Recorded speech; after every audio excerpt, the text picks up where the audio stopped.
القرآن سما وبدا وأحل الخير بأوطانه، وأثير إذاعتنا يسمو بسمو الهدف القرآني.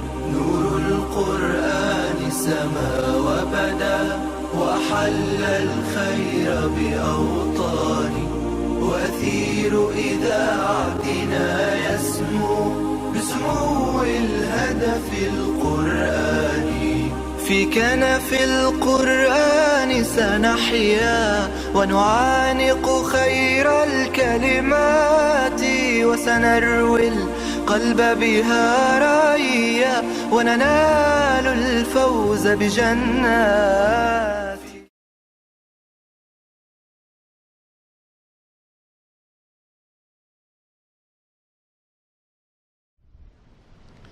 اولا خدمت شما درباره فضیلت این سوره والا مقام عرض کنم که این سوره جایگاه بسیار بلندی دارد. رسول الله صلی الله علیه و سلم فرمود، حدیث مال صحیح مسلم است، فرمود اقرأوا سورة البقره، سوره بقره را بخوانید، فإن أخذها برکه، اخذ سوره بقره، حاصل کردن سوره بقره، دریافت و خواندن سوره بقره باعث برکت میشه. برکت شما، برکت خانه شما، برکت مال و اولاد شما، برکت زندگی و دنیای شما. دنبال برکت هستید، تبرک را از اینجا اونجا نگیر، از خدا بخواه در خواندن سوره بقره. فإن أخذها برکه و ترکها حسره، ترک این سوره حسرت است. هر که رهایش بکنه، ترکش بکنه، حسرت میخورد. ولا یستطیعها البطله، آدم های باطل، کسانی که دنبال باطل هستند و کارهای پوچ هستند، اونها نمیتونن، اونها توفیق نخواهند داشت. و این سوره به منزله کوهان است، کوهان قرآن مجید. کوهان در شتر کجا قرار داره؟ بالا یا پایین؟ بالاترین قسمتش بدن شتر چی هست؟ کوهان است. پیامبر صلی الله علیه وسلم فرمود، این روایت هم در مستدرک حاکم است و هم در سنن ترمذی هست، ان لكل شیء صنام و صنام القرآن البقره، هر چیزی کوهانی دارد و کوهان شتر، کوهان قرآن بقره هست، در رأس هست، اول هست، بالا بالا هست و همه چیز توش هست. این سوره از این جهت حائز اهمیت هست و مهم هست که تقریبا تمام مطالبی که در قرآن مجید هست، همه اون مطالب در سوره بقره با شرح و با تفصیل و بعضی جاها با اجمال ذکر هستند. در سوره بقره مطالب مهم، این سوره بزرگترین سوره قرآن مجید است، 2.5 جز هست، 200 و اندی نزدیک به 300 آیه هست. این سوره شامل مسائل توحید، رسالت، آخرت، قیامت، جهاد، انفاق و تمام عبادات مثل نماز، حج، زکات، همچنین شامل بسیاری از معاملات، بیع، نکاح، طلاق، عدت، قصاص، وصیت، رهن، قرض، ربا، همه این مسائل تو سوره بقره آمده و انشاءالله شما میخوانید. پس این سوره هست که شامل به همه مسائل است. نام این سوره را گفتم فسطاط القرآن. فسطاط یعنی خیمه. خیمه را وقتی که بر جای بزنی شامل تمام زیر مجموعش میشه. این در واقع خیمه هست، فسطاطی هست که همه مطالب قرآنی در این سوره جمع شدن. پس این سوره از جایگاه بسیار والایی و ارزشمندی برخوردار است، این سوره بقره. اما ابتداءً من مناسبت این سوره را و ربط این سوره را با سوره گذشته عرض می کنم. این سوره تقریبا اولین سوره مدنی هست که رسول الله صلی الله علیه وسلم بعد از اینکه هجرت کردند بخش اعظم این سوره نازل شد در مدینه طیبه. مناسبت این سوره با سوره مبارکه بقره چندین مناسبت هست. یک ربط همون ربط اسمی هست که حضرت شیخ حسین علی رحمه الله اون ربط را بیان می‌فرماید. اسم سوره ها هم با هم مرتبط هستند از نظر اسمی، چون ما معتقدیم این اسمها را صحابه نگذاشتند، این اسمها از اول بودند، از صدر و از ابتدا بودند. لذا اول ربط اسمی را خدمت شما عرض بکنم. ربط اسمی به این صورت هست که ببین این سوره نامش هست بقره. خب وجه تسمیه را هم همینجا بگم که چرا این سوره را میگویند بقره. چون که در این سوره بقره یعنی گاو، در این سوره ذکر گاو آمده. گاو یکی از حیواناتی بود که برای بسیاری از ادیان تقدس داشت و دارد. امروز هم شما میبینید در بخش‌های مختلفی از دنیا گاو تقدس دارد، گاو را ارزش می‌دارند. در اون زمان هم گاو مقدس بود. مثلا گاو برای بنی اسرائیل که کتاب آسمانی داشتند، تورات را داشتند، هم مقدس بود. بنی اسرائیل گاو را احترام می‌کردند. قرآن میگه و اشرب فی قلوبهم العجل، در ریشه دل اونها محبت گاو ریشه دوانده بود. پس گاو را اونها هم دوست داشتند. به همین خاطر در این سوره خدای عزوجل دستور داد گاو بکشید. برای بنی اسرائیل سخت شد چطور گاو بکشند. امروز و فردا کردند، لیت و لعل کردند، بهانه آوردند. الله عزوجل گفت راه نداره، باید گاو بکشید. هدف این بود. الان اونجا که تفسیر بخوانیم حکمتهای زیادی میخونیم، ولی حکمت درستتر این بود که اون محبت را خدا میخواست از دل اینها بیرون بکنه. لذا باید گاو را میکشتند. و همچنین مشرکین مکه به گاو عقیده داشتند، گاو را یک حیوان ارزشمندی میدونستند.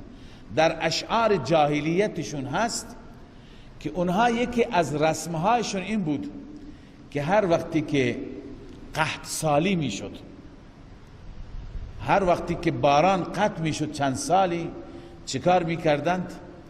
اینها به دم این حیوان مظلوم یک چند تا بوته مخصوص و چوب مخصوص که تو کوه بود و بیابان بود اونو بر می داشتن به دم گاو می بستند. بعدا اینا آتش می زدند. این چوبها هیزمها می سوخت، کم کم دمش می سوخت. گاو وقتی که بیتاب بشه دیگه فریاد می زنه. دمش که می سوخت گاو بیتاب می شد، فریاد می زد. به اصطلاح اون صدای مخصوصش را از درد، از آتش. اونا می گفتن وقتی که گاو فریاد بزنه رحمت خدا به جوش میاد، باران میاد. بعد از اون آتش را خاموش میکردن. یعنی این اعتقاد را داشتن که این حیوان مقدسی هست. خدای تعالی برای جیغ کشیدن این و فریاد زدن این چیکار میکند؟ باران میفرستد، رحمت میفرستد. پس مشرکین مکه هم اعتقادی به تقدس گاو داشتن. اما مسیحیان اونها درباره گاو چیزی نیامده. اونها آل عمران را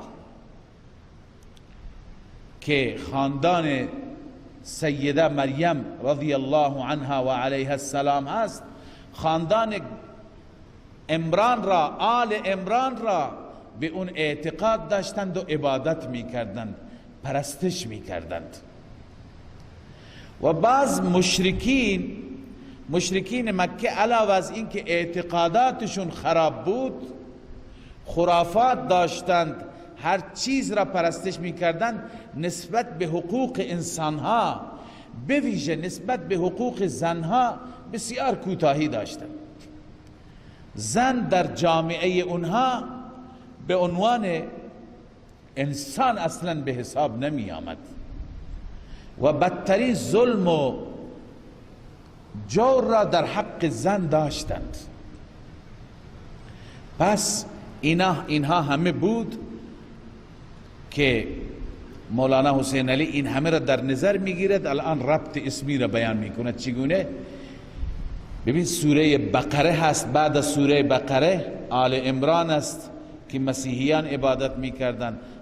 بعد از آل عمران سوره نساء هست یعنی زن، و بعد از سوره نساء چی هست؟ سوره مائده هست. مائده یعنی سفره‌ای که مسیحیان از خدا خواستند و عیسی علیه السلام از خدا خواست که سفره از آسمان بیاد و دوروبر اون سفره بشینند. لذا مولانا میفرماید ربط اسمی از سوره فاتحه اینگونه شروع میشه: ایاک نعبد، اللهم ایاک نعبد و ایاک نستعین، ولا نعبد ولا نستعین البقرة كما فعل اليهود، ولا نعبد ولا نستعین البقرة كما فعل اليهود. بقره آمد نه؟ خدایا عبادت نمی کنیم، کمک نمی خواهیم از گاو كما فعل اليهود، ولا نعبد ولا نستعین آل عمران كما فعل النصارى. عبادت نمی کنیم، استنداد نمی طلبیم از آل عمران همان گونه که نصارا کردند. و نؤدی حقوق النساء رغبتا و نؤتی صدقاتهن نحلتا. به سوره نساء می رسیم. بار اله از حقوق زنها را با رغبت میدیم، با میل میدیم.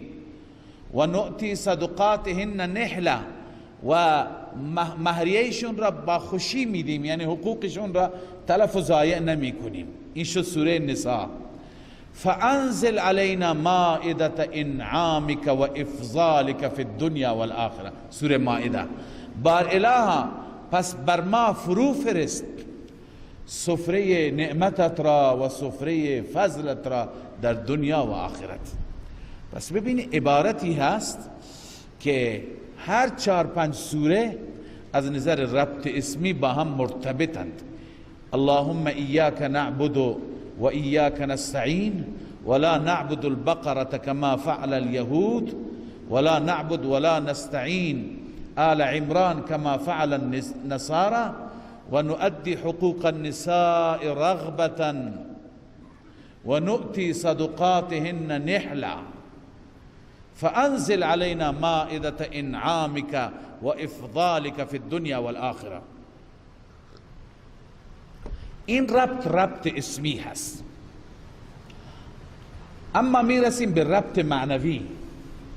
ربط معنوی خیلی زیاد بیان کردن، ولی بنده یکی دو تا را عرض می کنم.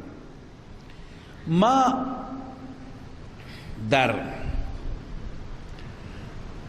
سوره بقره سوره فاتحه خواندیم اهدنا الصراط المستقیم. خدایا ما را به صراط مستقیم هدایت کن. الان در سوره بقره خداوند هدایت را مشخص می کند که اون هدایت بر صراط مستقیم از کجا حاصل میشه. در اول سوره بقره معرفی کرده اون هدایت را. اون چی هست؟ ذالک الکتاب لا ریب فیه هدی للمتقین. هدایت میخواهی؟ ذالک الکتاب لا ریب فیه هدی للمتقین. پس این ربط، مناسبت. اونجا هدایت خواسته، اینجا میگه که هدی للمتقین چیه؟ ذالک الکتاب است، این کتاب است. و ربط دیگه اینه که در سوره مبارکه فاتحه ما چند گروه را خواندیم. اهدنا الصراط المستقیم صراط الذین انعمت علیهم منعم علیهم غیر المغضوب علیهم ولا الضالین. مغضوب علیهم ضالین، که اگر تفکیک بکنیم مغضوب علیهم میشند یهودی ها، ضالین میشند مسیحیان، ولی ما دو تا را یکی قرار میدیم، چون که بعدا اهل باطل به 4 گروه تقسیم میشه: یهود، نصارا، مشرکین، منافقین. اینا همه تو بقره میاد. پس غیر منعم علیهم اینجا هستند. هدی للمتقین الذین یؤمنون بالغیب، صفاتشون را خدا بیان کرده. اونجا ما گفتیم خدایا به راه اونها ما را نشان بده، به راه اونها ما را ببر. خدا اینجا اونها را معرفی کرده، صفاتشون را ذکر کرده. راه اونها را میخوایی، این صفات را بگیر، اینها را در وجود داشته باش، میشی منعم علیهم. غیر المغضوب علیهم ولا الضالین، که اینا گروه دوم کفار هستند، همه کفار، هر 4 گروهش. بعد از این ان الذین کفروا سواء، برو تا نزدیک 1 جز. صفات گروه های دوم هستند، گروه کفار. میخوای غیر اونها باشی، از اونها نباشی، این صفات مال اونهاست، ببین از اینها دوری کن. پس ربط این دو سوره با این است که هرچی در این سوره خواسته شده در اون سوره به ما چی راهنمایی کرده.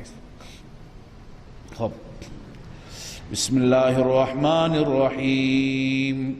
الف لام میم ذلك الكتاب لا ريب فيه هدى للمتقين. الف لام میم،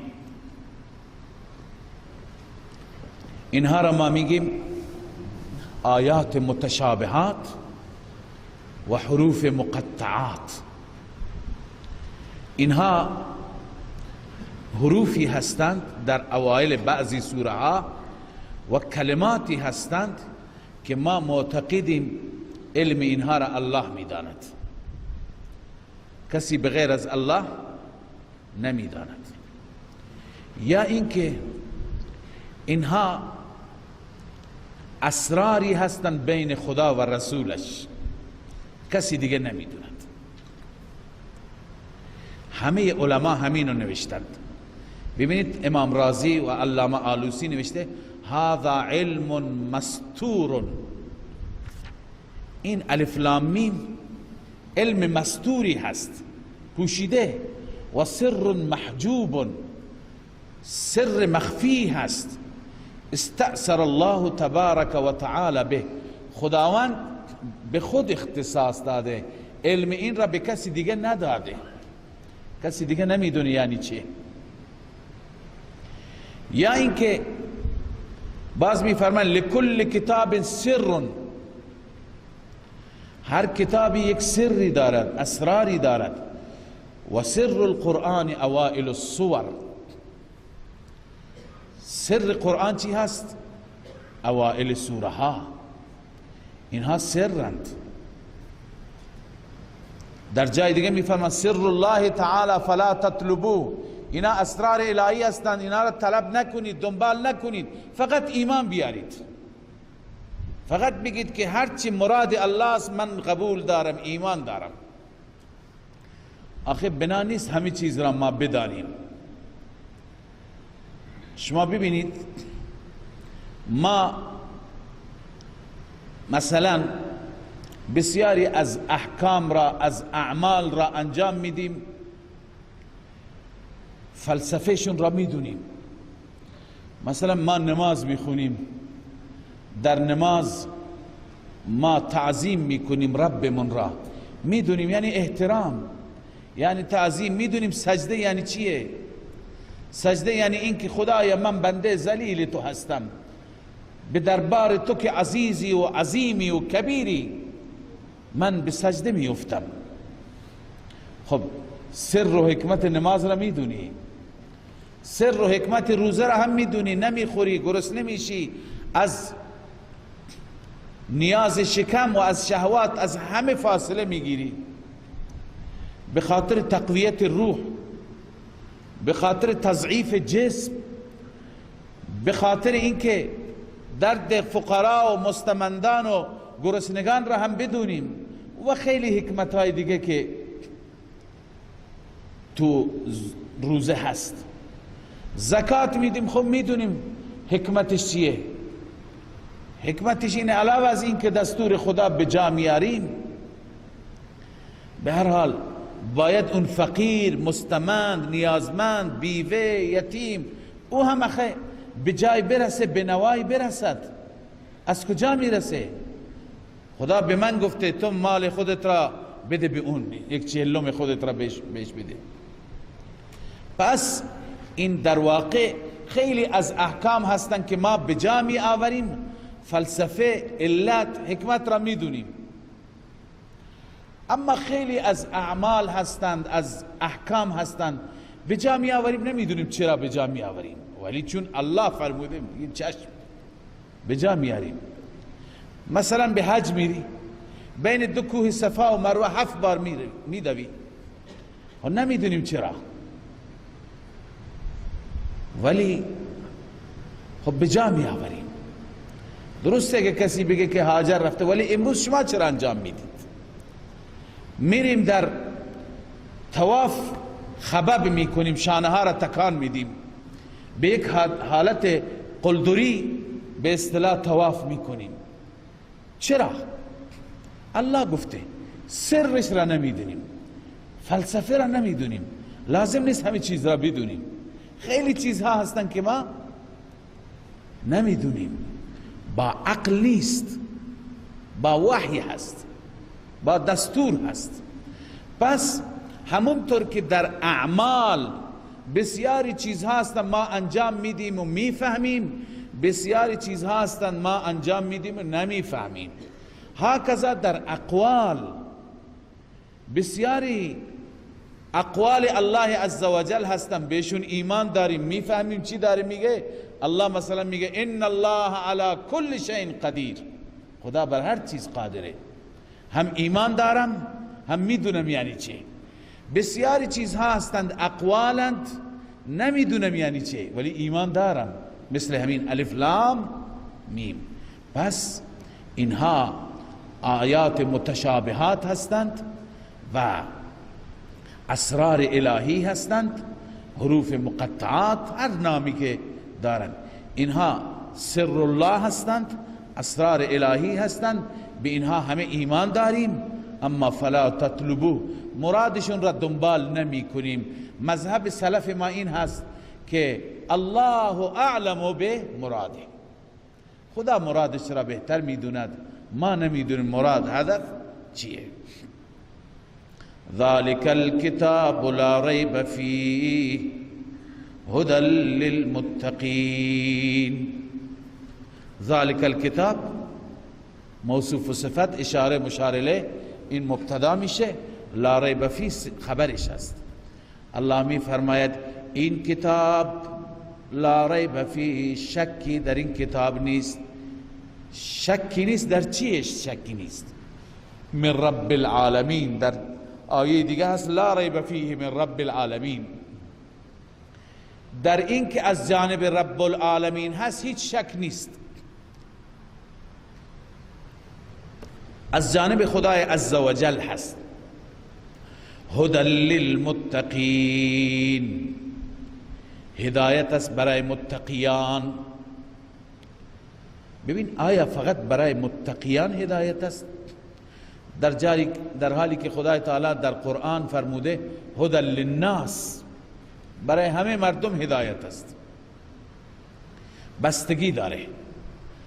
بنده در سوره فاتحه در یک تقسیم هدایت را به 2 قسم تقسیم کردم، یکی اراءت الطریق، نشان دادن راه، یکی ایصال الی المطلوب، به مطلوب رسوندن، به معنای نشان دادن راه. بله، هدی للناس لکافة للناس، برای همه مردم هدایت است. اما هدایتی که خدای عزوجل میفرستد، انسان ها دو قسم هستند، مستفیدین غیر مستفیدین. بعضی ها هستند از این هدایت استفاده می کنند، بهره‌مند می شوند، دنیا و آخرت خودشون را تضمین می کنند، نجات را. اونا مستفیدینند، اونا متقینند، اونا از خدا می ترسند، اونا اهل ایمان، اهل تقوا. اما بخشی که این هدایت از این استفاده نمی کنند، یستکبرون فی الارض، خودشون را بالاتر می دونند، تکبر می کنند. برای اونها دیگه هدایت به معنی ارائه الطریق، راهنما هست، اما اینکه نجات دهنده شون باشه، اونها را به مطلوب برسانه، اونها را به نجات ببره، اونها را به بهشت ببره، نه خیر. پس این هدایت به معنای ایصال الی المطلوب، یا بگیم هدایت للمستفیدین. هدی للمتقین، هدایت است برای متقیان. کسی که متقی باشه دیگه از قبل هدایت است. قرآن چطور برایش هدایت میشه دیگه؟ الصائرین الی التقوا، منظور اینه که کسانی که به سوی تقوا می روند برای اونها هدایت است، اونها را میبرد آخر به درجات بالای تقوا میرساند. خب ببینید، این فریق اول است. گفتیم در قرآن مجید در سوره بقره چند گروه ذکر میشه. اولین گروه متقین هستند، ایمانداران، منعم علیهم. خدای عزوجل 5 صفت برای منعم علیهم در این سوره بیان می کند. این صفات مورد توجه قرار بگیرند. الله می فرماید الذین یؤمنون بالغیب.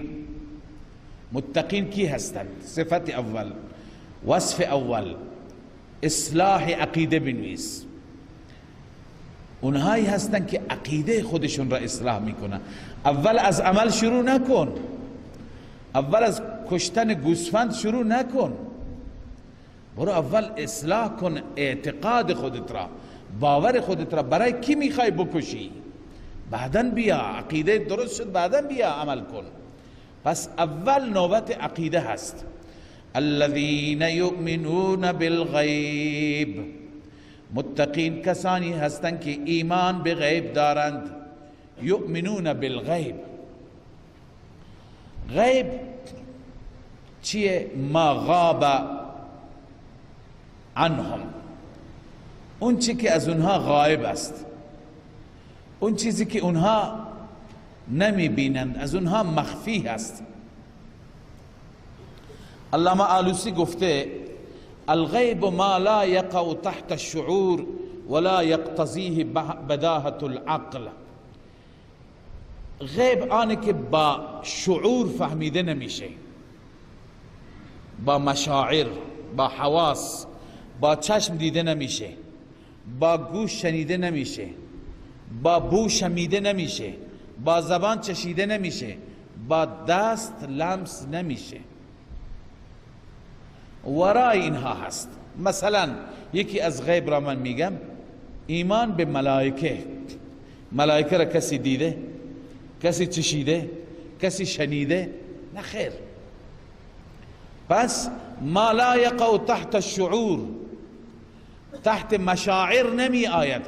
ولا یقتضیه بداهة العقل، بداهت عقل یعنی انسان بدون دلیل عقل او را بپذیره هم نیست. ما که میگیم ما میپذیریم چون ایمان داریم، ولی کسی دیگه نیاز به دلیل دارد. پس مؤمنین متقین کسانی هستند که یؤمنون بالغیب، ایمان به غیب دارن. وقتی که از غیب برایشون میگیم ولو اینکه اون غیب در عقلشون نمی گنجد، اون غیب با شعور و مشاعرشون احساس نمی شود، ولی قبول می کنند. شما بهشون میگید که چنان بهشتی هست، وحی گفته، خدا گفته، میگه قبول دارم. جهنمی هست، قبول دارم. ملائکه‌ای هست، ایمان دارم. و پل صراطی هست، عذاب قبر هست، برزخ هست، علیین هست، سجین هست. هر چی که میگیم قبول داره. اینها را ندیده نشنیده با عقل فهمیده نمیشه، ولی باور داره این هست ایمان بالغیب.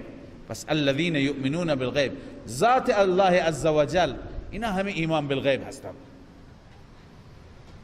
پس اول ایمان هست، اعتقاد هست، ایمان باید اصلاح بشه. دوم بعد از ایمان نوبت اعمال هست، عبادات هست. و یقیمون الصلاة، وصف دوم اصلاح اعمال. و یقیمون الصلاة، نماز را اقامه می کنند. تفسیر جلالین گفته یأتون بحقوقها، یعنی جمیع حقوق نماز را بجا می آورند. نماز در حقوق نماز کوتاهی نمی کنند، از نظر عمل هیچ کوتاهی در نماز انجام نمی دهند. اینها متقین هستند. اونی که در امر نماز کوتاهی بکند اون تقواش مشکل داره. و سوم و مما رزقناهم ینفقون، و از آنچه که ما رزق دادیم آنها را خرج می کنند. مما من تبعیضیه هست، بعضی از آنها را، همه را خدا نگفته خرج کن، بعضی را. و مما، بعضی از آن مال هایی که رزقناهم، ما به آنها رزق دادیم، ینفقون، خرج می کنند. خب منظور چیه؟ آیا زکات است؟ بعضی گفتن مراد زکاته. درست سوره مدنی هست، اما مما عام هست.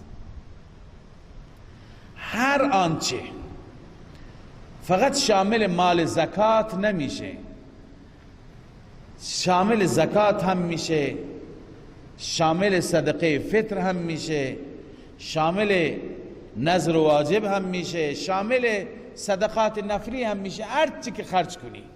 و مما، ما عام هست. حتی بعضی گفته از مال برو فراتر، کسی مال نداره علم داره اون هم باید خرج کنه. و مما علمناهم یعلمون، بعضی گفتن اون چی که ما بهش یاد دادیم هم به بقیه یاد میدهند، علمی، دانشی.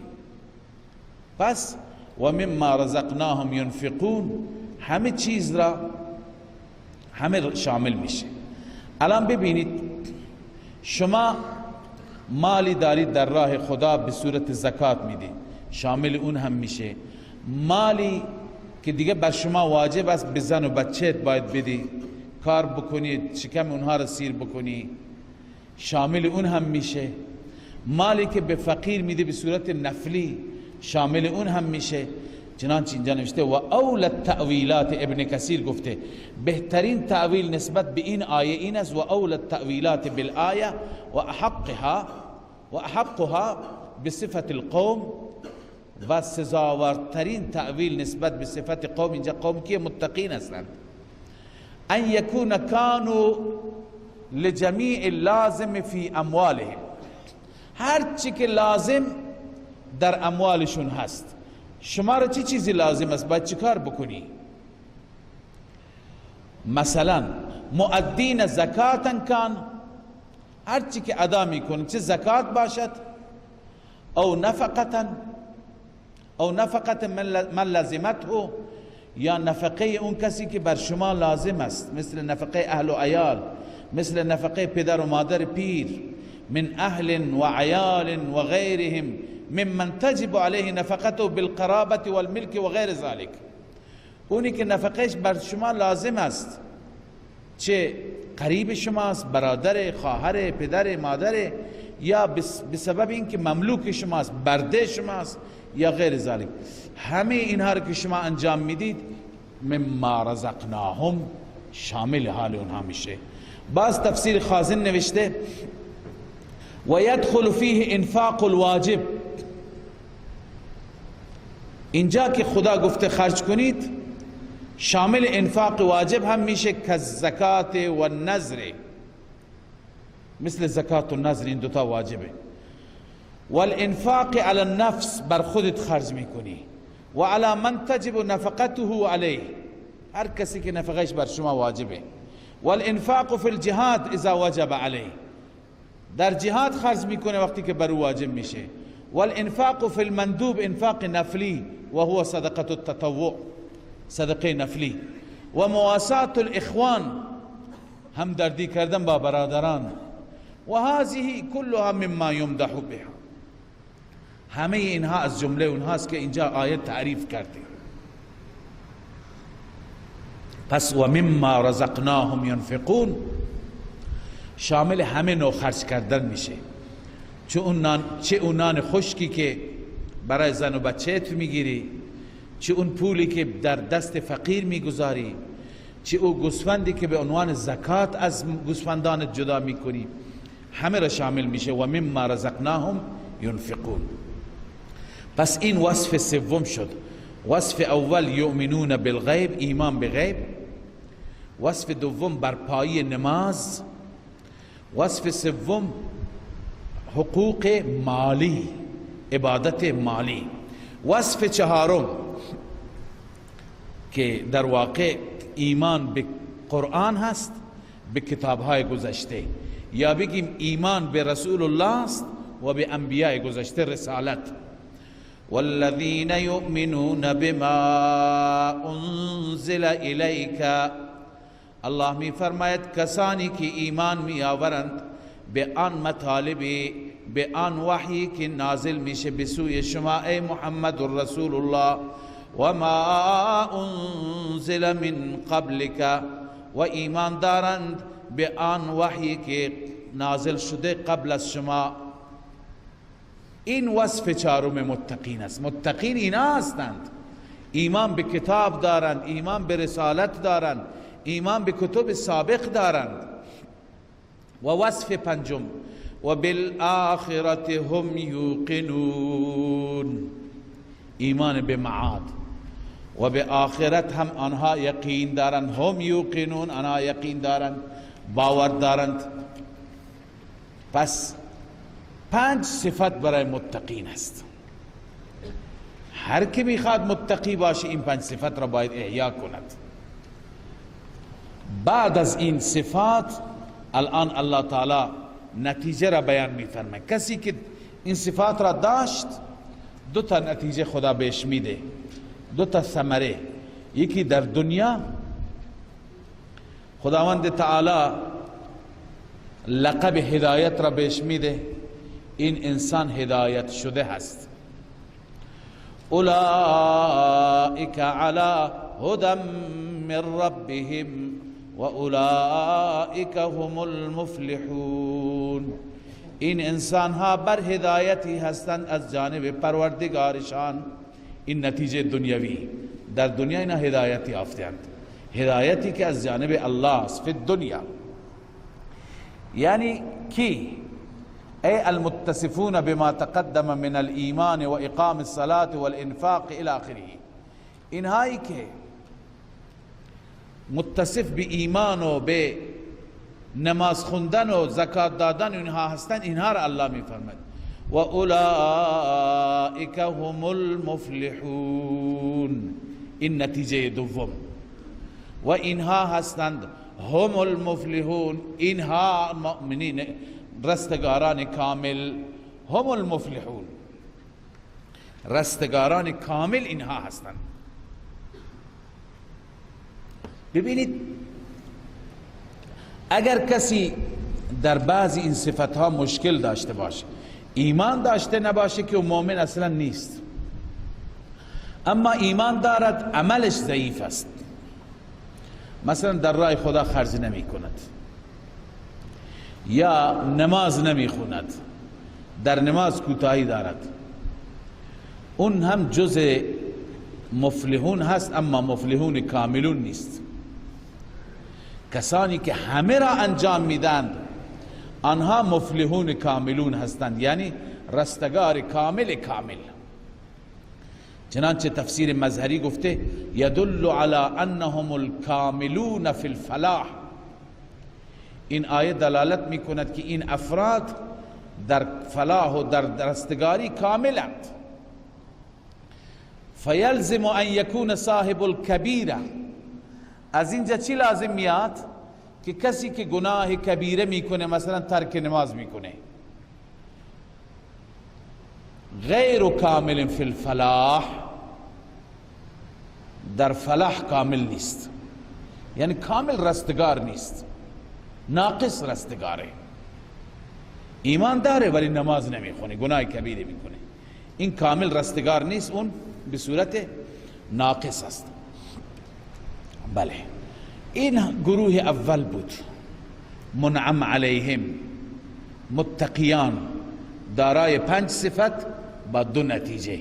یک نتیجه در دنیا، اولئک علی هدی من ربهم، یعنی اینها بر هدایتند، اینها لقبشون هست هدایت یافته. نتیجه آخرت و اولئک هم المفلحون، اینها در آخرت جز رستگاران کاملین هستند. حال می رسیم به گروه دوم. گروه دوم کفار هستند، غیر مؤمنین، ایمان ندارند. الله تعالی از آنها یاد می کند، از آنها تذکره می کند.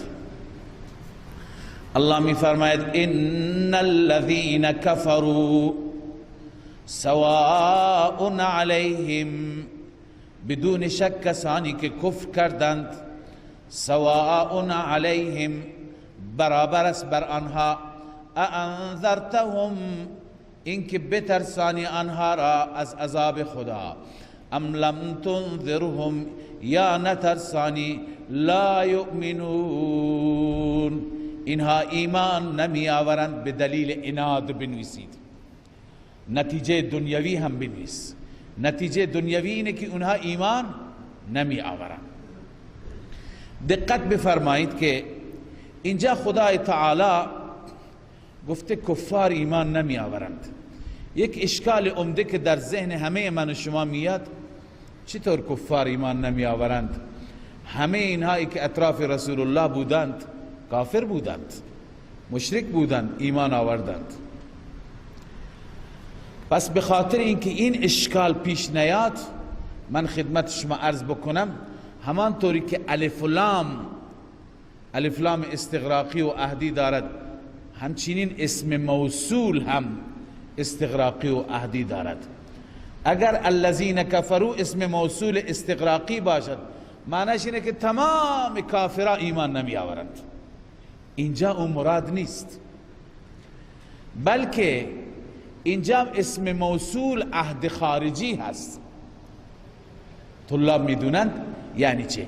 یعنی الذین کفروا، هر کافری را خدا نگفته، کفار خاص که مد نظر الله هستند، اونهایی که رسول الله ازشون مایوس بود، اونهایی که به رسول الله جواب رد دادند، مثل ابو جهل، ابو لهب، عتبه، شیبه، ولید، نضر ابن حارث، این سردبداران کفر، شرک، اونهایی که در واقع درگیر بودند، اونها را الله تعالی می فرماید اینها ایمان ندارند، نمی آورند.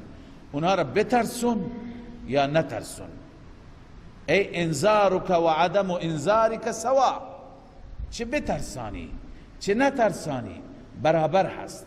پس الله می فرماید ان الذين كفروا سواء علیهم، همانا کسانی که کفر کردند، سواء علیهم، برابر هست بر آنها، انذرتهم، این که بترسانی آنها را ام لم تنذرهم یا نترسانی لا یؤمنون، به دلیل عناد اینها ایمان نمی آورند. از مشرکین مکه نام بردم، مثل کسانی مثل ابو جهل و ابو لهب، عتبه و شیبه. از یهود کسانی مثل حیی ابن اخطب، کعب ابن اشرف، اینهایی که بعداً با رسول الله صلی الله علیه وسلم درگیر شدند، در امتهای گذشته بودند. به نوح علیه السلام گفته شد انه لن یؤمن من قومک الا من قد آمن، ای نوح از این به بعد هیچ که ایمان نمی آورد مگر همین هایی که ایمان آوردند. به موسی علیه السلام هم میدونست که فرعون دیگه ایمان نمی آورد. پس مراد الف لام اسم موصول خاص هست، اونهایی که مد نظر هستند. خب چرا ایمان نمی آورند؟ چرا ایمان نمی آورند؟ یک نکته ای که بنده بر ولدضالین امروز میخواستم عرض کنم فراموش کردم، قبلا گفته بودم، زیاد اشکالی نیست ولی اینجا نیاز به یادآوری هست. اونه که همونطور که هدایت 4 قسم بود، ضلالت هم 4 قسمه. گمراهی، ضلالت 4 قسمه. یکی اینه که اولین درجه شک و ریب، انسان ریب داشته باشه، شک داشته باشه و حق را با دیده شک نگاه کنن. البته اینجا عناد هم دخیل است، نقش دارد، چون ضد تو وجودش هست. خب بعد از این که شک و ریب داشته باشه، خدا راه را بهش نشون نمیده. عناد داشته باشه، ضدی باشه مثل یهودی ها، خدا هدایتش نمیکنه. هدایت که نشه، درجه دوم ضلالت یعنی ضلالت. درجه دوم چیه؟ ضلالت. ضلالت که بشه، بعد از اون این انسان چیکار میکند؟ گمراه که بشه، بر علیه حق و اهل حق درگیر میشه، جدال میکنه، بحث میکنه، مباحثه، مناظره، به وسیله دلائل پوچ، بیهوده، افسانه ها حق را سعی میکنه که شکست بده، دفع کنه. لذا این درجه را چی میگن؟ جدال بالباطل. جدال بالباطل یعنی به وسیله باطل درگیر شدن. باطل چیه؟ دلیل نداشتن، افسانه، دلایل دروغین. خب پس وقتی که انسان جدال بالباطل بکند، خدای عزوجل بر او مهر میزنه بر دلش. این مهر را میگم مهر جباریت. مهر جباریت اینه که این انسان دیگه قابل هدایت نمیشه، از هدایت محروم میشه. خب این ظلم نیست اون از هدایت محروم کردن، نه خیر، خودش با جدال بالباطل، با اذیت و آزار رسوندن، با هر جا با پیغمبر مبارزه کردن. اینجا خداوند همینها را گفته. اینها رسول اکرم صلی الله علیه وسلم در بازارها میگشت میگفت یا ایها الناس قولوا لا اله الا الله تفلحون. اینا دنبال بودن ببین مردم فریب نخورید، دروغ میگه. این جدال بالباطله. کسی که اینقدر با حق مبارزه بکنه، آخر خدا مهری میزنه به دلش، این دیگه اصلا هدایت نمیشه. اینجا خداوند همون بیان فرموده، ختم الله علی قلوبهم، مهر زده الله بر دلهایشان، و علی سمعهم، و مهر زده الله عزوجل بر گوشهایشان، و علی ابصارهم غشاوه، و بر چشمانشان الله میفرمه پرده هست. پرده نمیگذارد که اینها ببینن. ببین چرا بر گوش پرده نیست، چرا بر قلب پرده نیست، فقط بر چشم؟ چون که ببینید گوش یه چیزی هست که شما از هر طرف میشنوید. شما اگر از جلویتون صدا بیاد هم میشنوید، از بالا بیاد هم میشنوید، از زیر زمین بیاد میشنوید، از دو طرف، از عقب، از هر طرف انسان میشنود. قلب هم چیزی است که انسان مطلبی از بالا باشه، پایین باشه، راست باشه، چپ باشه درک میکنه، متوجه میشه. اما چشم نه، چشم فقط جلو را میبینی. الان من پشت سرم را نمیبینم، پایین را نمیبینم وقتی که اینجا را نگاه میکنم. پس برای جلوگیری چشم یک پرده کافیه، اما برای اونها یک پرده کافی نیست. اونها باید چنان مهر زده بشه که از هر طرف راها مسدود بشه، چون که از هیچ طرف نفهمه. به این خاطر اونها را میگه ختم الله علی قلوبهم و علی سمعهم. الله بر دلشان مهر زده، بر چشمشان مهر زد، ببخشید بر گوششان مهر زده، اما و علی ابصارهم غشاوه، بر چشمانشان پرده هست، نمیبینند. یعنی اینها حق را نمیبینند، حق را نمیشنوند، حق را درک نمیکنند، متوجه نمیشوند. این نتیجه دنیوی هست. در دنیا اینها از نعمت ایمان محروم میمانند، اینها در همین گمراهی تا ابد میمانند. نتیجه اخروی در آخرت چی؟ ولهم عذاب عظیم. برای اینها عذاب عظیم هست، عذابی بس بزرگ هست. اونجا همین قدر الله تعالی اکتفا کرده، عذاب عظیم، چون احوال آخرت قابل فهم نیستند. آخرت یک عالم دیگه هست که هنوز اونجا وارد نشدیم. خیلی چیزها گفته بشه با این عقل و با این معیار دنیوی نمیتونیم بفهمیم. همین اندازه ولهم عذاب عظیم، برای اینها عذاب عظیم هست. صدق الله العظیم. الحمد لله رب العالمين والعاقبة للمتقين والصلاة والسلام على سيدنا وحبيبنا ومولانا محمد وعلى آله وصحبه أجمعين. ربنا اغفر لنا ذنوبنا وإسرافنا في أمرنا وثبت أقدامنا وانصرنا على القوم الكافرين. پروردگارا اله العالمین، این کلام زیبای تو که امروز از ابتدا شروع شده، از اول آغاز شده، اله العالمین پروردگارا این درس را به پای تکمیل برسان. پروردگارا فهم و درک صحیح، اونچه که مطلب و مراد واقعی تو است ربا، از این کلام به ما بفهمان، ما را متوجه بگردان و ما را هدایت بگردان. پروردگارا ما را هدایت بفرما، ما را از متقینی که فرمودی هدی للمتقین، از اون متقین بگردان.